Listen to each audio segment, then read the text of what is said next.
Okay, so very pleased to have our own Hannah West presenting the program today. Hannah's going to kind of give us an update on what it's like at hospice during COVID-19. So Hannah, if you're ready, go ahead and take it away. I am. Thank you, Hope. Good afternoon, everyone. It's really great to see everyone's faces. And I know we have been able to present, recently on Hospice of Davidson County, but do appreciate the opportunity to share how we are coping and managing with all the changes that COVID-19 has brought to our community and our organization.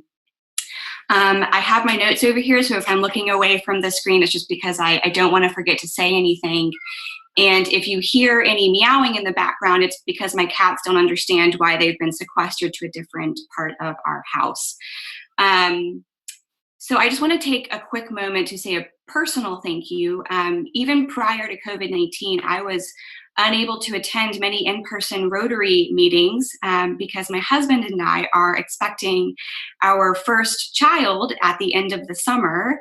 And unfortunately, what that meant was that I was unable to be around any kind of food or food smells or food visuals or people that were eating food.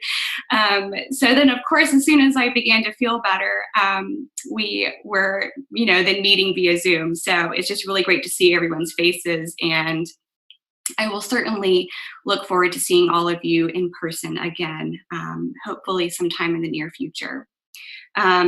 I am no stranger to disaster relief, and COVID-19 is a very different disaster than anything I've ever experienced. But prior to joining Hospice of Davidson County, I worked in New Bern, North Carolina, for the Food Bank of Central and Eastern North Carolina through most recently, which was back in 2018, Hurricane Florence. And that was ultimately what brought my husband and I back to this part of the state where we're both from, was going through that disaster. And what I can really share is that, there are obviously some very immediate needs when something happens at the organizational level, but disaster responses really are a long-term effort. And so, speaking from a nonprofit standpoint, so many of us are adopting and managing these day-to-day changes, but I do encourage you to know and to recognize, and all of you know this as well, that these responses and these impacts are very long-lasting on communities. And so I will look forward today to sharing what Hospice of Davidson County has been doing. It has been a learning experience for all of us, certainly myself. I never imagined that I would move back to my home county of Davidson County and begin working for a medical nonprofit and be managing and helping with a response to a global pandemic. And so I'm excited to share today. And I encourage you, if you have any questions or thoughts, please let me know. I'm happy to explain them the best way that I can. I am not a clinician. I am the Director of Community Relations, but I have just been thrilled to be able to work with some really fantastic clinical people in our response. So what has COVID-19 meant for Hospice of Davidson County? Well, I think the most important thing to realize is that hospice care is a very specialized form of care, and it's very person-to-person based, and all medical care is certainly. But when you are dealing with people and families at the end of life, it is a very fragile time, and we were very concerned that the way that we were interacting with our patients would be drastically affected. And it certainly has been. But I want to take a moment to really commend our staff, because they have done a fantastic job of adapting on a daily basis to meet the needs of our patients and families the best ways that they know how. And certainly for our staff, hospice care is a calling. It is a calling to be with people and their loved ones through that transition. And our staff have just done a tremendous job to make sure that those relationships that they establish really are so meaningful. So how are we adapting? Well, At the end of February, we developed an internal response team, and that was made up of our CEO, our COO, our chief medical officer, our chief clinical officer, our director of HR, and myself. And we have been meeting via Microsoft Teams or via phone at least weekly, and then of course communicating on a daily basis, developing policies, procedures, communications and guidance for the organization. And one of the first decisions that we made was how to segment people working from home. And for an organization that is based in person-to-person relationships, that is a challenge. And so we have implemented and continue to implement the use of Microsoft Teams, which is a platform that allows for not only video conferencing, so we can still meet in person from time to time, but also file sharing, program and project management. It has been a learning curve for us. It is not easy to go from being in person, communicating in an in-person organization to having to effectively do most things via your computer. And so currently, most of our admin staff, myself included, as you can see, we are all home-based and will be for the foreseeable future. Our nurses that are in the field, our CNAs that are in the field, where normally they would have considered home base our office, they are now based out of their homes and their cars.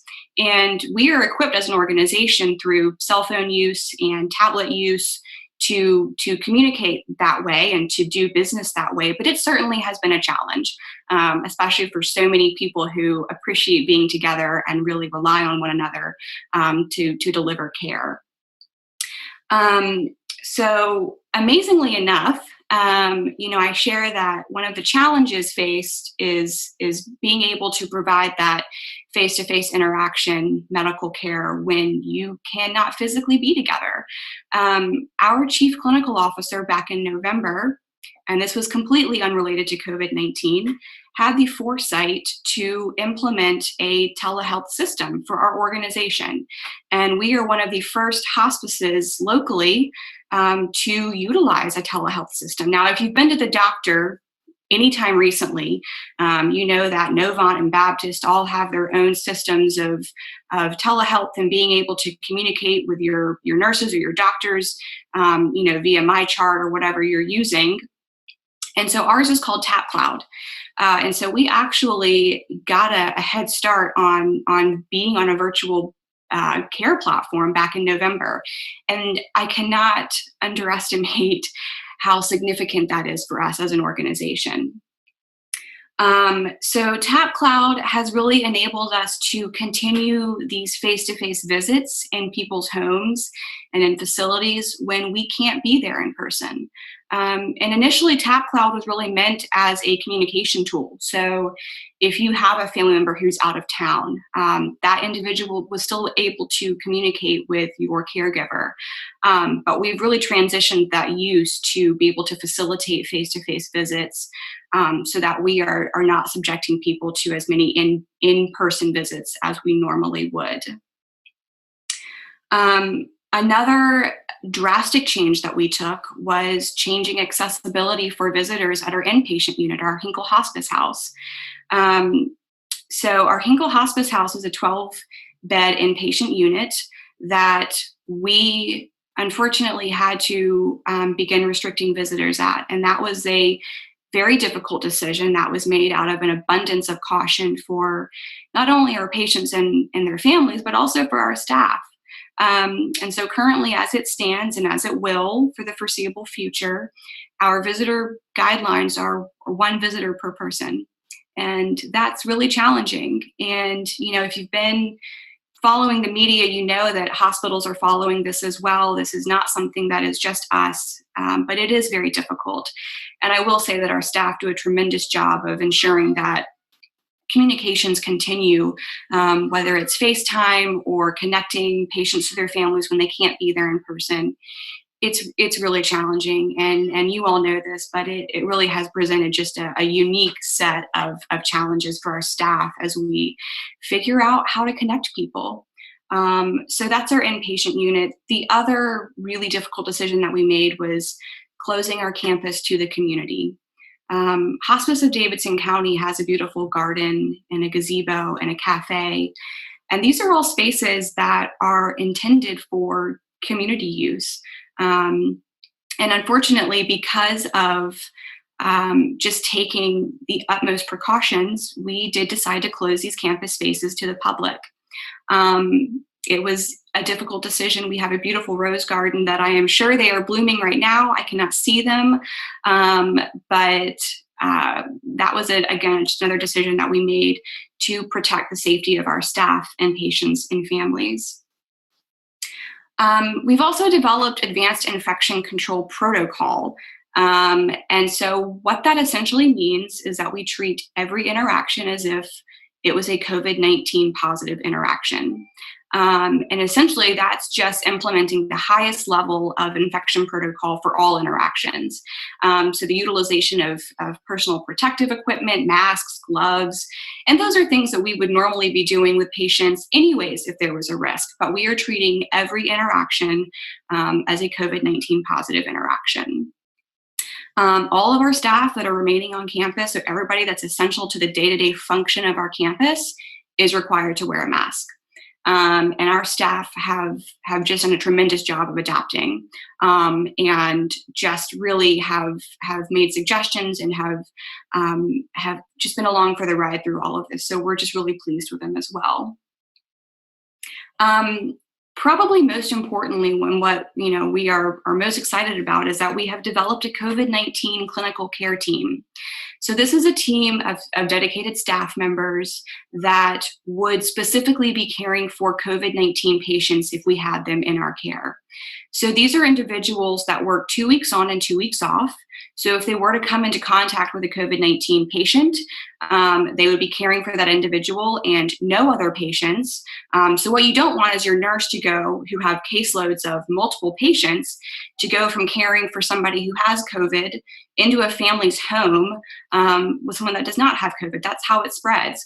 And so we developed this COVID-19 clinical care team to ensure that there were no interactions between known positive care providers and anybody else. And so these individuals do quarantine for 2 weeks after they're sort of quote unquote on for 2 weeks. And they're still working during that time frame, but they're just working from home.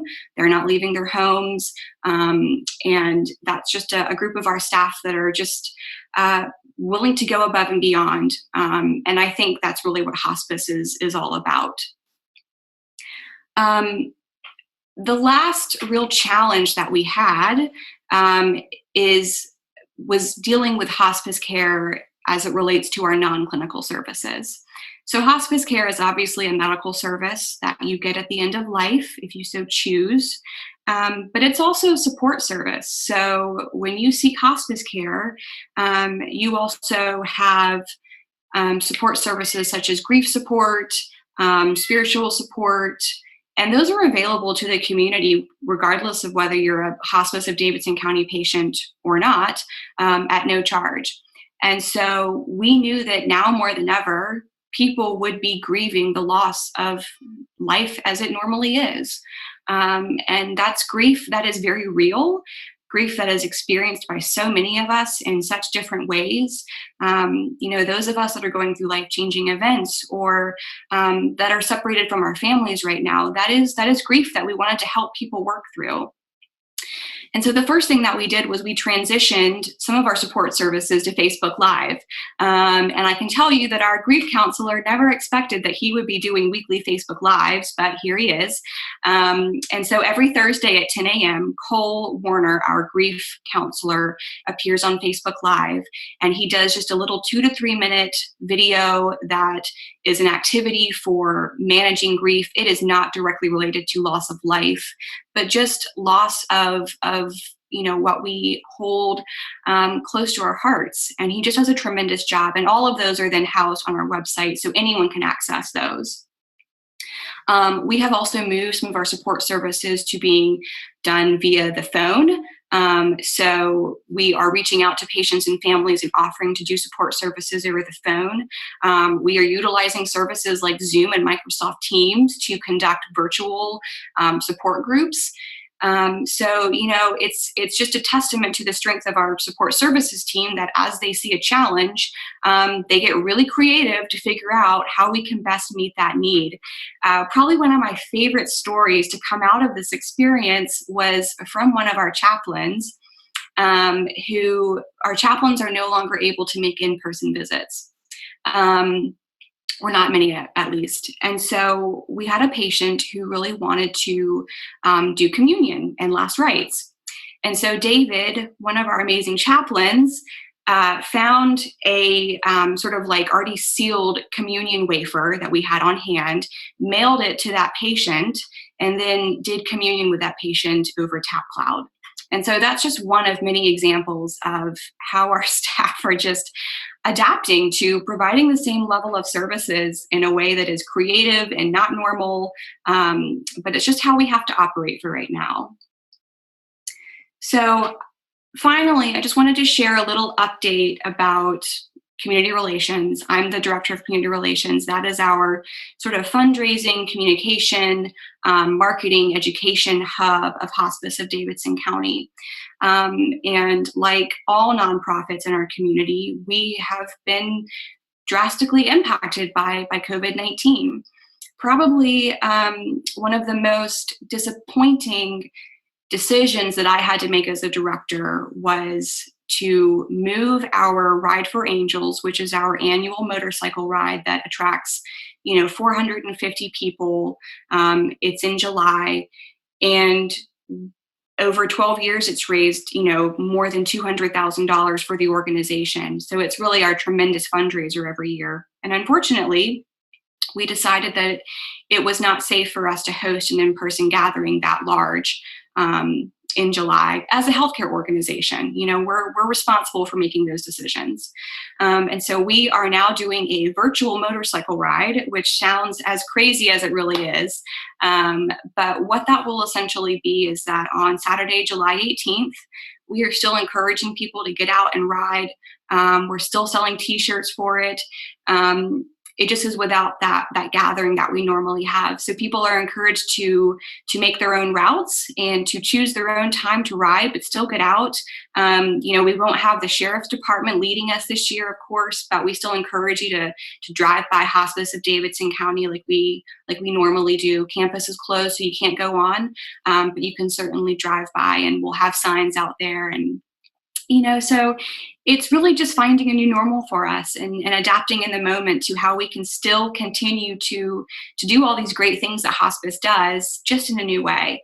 This year is our 35th anniversary, and we were really looking forward to doing some fun things in the community to celebrate that. And we still are. It doesn't mean that we're stopping. It just is going to look a little bit different, and it will for some time now. We've also launched our Hospice Heroes campaign, and this is a campaign that is not fundraising related at all. It is a space on our website where you can go and leave a note of positive encouragement for our clinical staff. So if you go to hospiceofdavidson.org, there's a Hospice Heroes banner. You can go and just leave. It can be anonymous. You can, say who you are. You can leave a video. You can upload a piece of artwork. You can write some words, whatever it is. And it was just a way that we decided we wanted to connect our community to our staff in a more personal way. And so those messages are being shared with staff on a weekly basis. I do want to say that so many individuals in this Rotary Club have already reached out and said so many positive things to our staff, and that is really tremendous. And we are so, so grateful for that support. And for our staff that are really on the front lines of this every single day, going to our facilities, working in people's homes, it is so tough for them, and I cannot imagine what they go through to have their livelihoods changed in such a drastic way. But they adapt in just tremendous and heroic ways. And when they're reminded of that by the community, by these positive notes of encouragement or a little video, they so appreciate that. So thank you so much for that. So how can you support Hospice of Davidson County? really at this point, you can go on and leave a hospice hero's message for us. You can participate in our Ride for Angels. I promise you, even if you're like me and you've never been on a motorcycle before, it's still a fun way to be involved. The shirts are great. It's just a great way to support us during this difficult time. You can contribute to our Hospice Community Care's COVID relief campaign. I'm not the first person to tell you this, I'm sure, but organizations that are working on the front lines of COVID-19 are going through some financial challenges. PPE is extremely expensive, and all the ways that we've had to adapt our organization to meet these needs comes at a cost, and it's a cost that we are willing to take on because it is so important for us to do this work, and we recognize that. But all of the community support helps us do that for the long term. And I would say most importantly, just continuing to keep us in your thoughts, especially our staff as they work through what this looks like for them and as they come to the realization that things are going to change and be changed for a long time for them. And they will constantly be adapting the way that they serve our community over the next year as we work through this. So I just thank you for the opportunity to share about Hospice of Davidson County, to share how we've adapted to COVID-19, and to share all the things that we're doing and all the incredible support that we've received. We're so grateful for that. So thank you so much. And if there's any questions, I'd be happy to answer them now. But of course, you can always reach out to me and ask me questions about hospice and what we're doing and what's going on and how you can support us. Hannah, thank you so much. Of course. Does anybody have questions for Hannah? You will have to unmute yourself if you'd like to ask a question. Hi, it's Carol. I have one Carol. question. Hi, how are you, Hannah? I'm good. Thank you for the wonderful presentation. It's awesome, and so is your group, obviously. And you had said that on campus, when you have patients on campus, that you have one family member that is able to visit. I'm one of 5 children, and my mother's 89 years old, and we have elected that only my brother will go see her. So he takes care of her, and we're doing that. Is the person that goes, is that the same person all the time, or do you rotate that through, which seems more dangerous, obviously, to me? But. Yeah, Carol, that's a great question. It is the same person. And I myself, my grandmother is in a nursing facility and is 93 years old, a stroke victim, and none of us are able to visit her except for one designated person. So you're right. So it's really hard. And, that was a decision that was really challenging for us to make. But as you say, having that one person that goes and visits drastically reduces the possibility that something could be spread. And especially when you are older or receiving hospice care at the end of life, you're in a very fragile state. And so that was a decision that we made on our campus, that only one designated person, the same person would be allowed to visit. So yeah, great question. Thank you. Yeah, my mother's spunky. I mean, she lives by herself and she's spunky, so she's not in the nursing home, but we still are restricting her visitors. Absolutely, and that is so smart. And even in your own personal lives, I'm sure many of you, if you have elderly family members or immunocompromised family members, you're probably making these same decisions at a more personal level as to who's visiting who and who can interact with who. And so those are just decisions that we're all going through right now. Okay, any other questions? This is Mary Jane. I don't have a question, but I did want to share that communities and schools have been working with Hospice of Davidson County starting this past fall. Hannah connected me with Cole Warner, and he came into the school to do grief counseling for students who had lost a close family member. And so I just want to sort of echo what other people have said about what a great organization we have here in our community, and just thank you, Hannah, and everyone at Hospice of Davidson County for what you do for the entire community beyond just hospice care. Thank you, Mary Jane. I appreciate that feedback. And you're right, Cole is just a fantastic person. Okay, any other questions? again, Hannah, thank you so much. That was a wonderful presentation, and always good to hear what's going on at hospice. And it's great to see how innovative, your team has been, and meeting these challenges, and not just meeting them, but it's like, being very creative and very sensitive in the way that you have done that. So thank you. I just want to say thank you, Hannah, as well. Sorry, Hope. Thank you for the wonderful job that you do at hospice. You and everyone else there. I can tell you the roses are blooming, because I went to drop off a death certificate this weekend, and I just sat out in my car and took pictures of the roses. So I will send you a picture, Hannah, but they are blooming at hospice. So thank you so Makiba. much. You're welcome. Yeah, Makiba. And they would not let me in. Yeah. I could not go in at all. I had to drop the death certificate off at the door.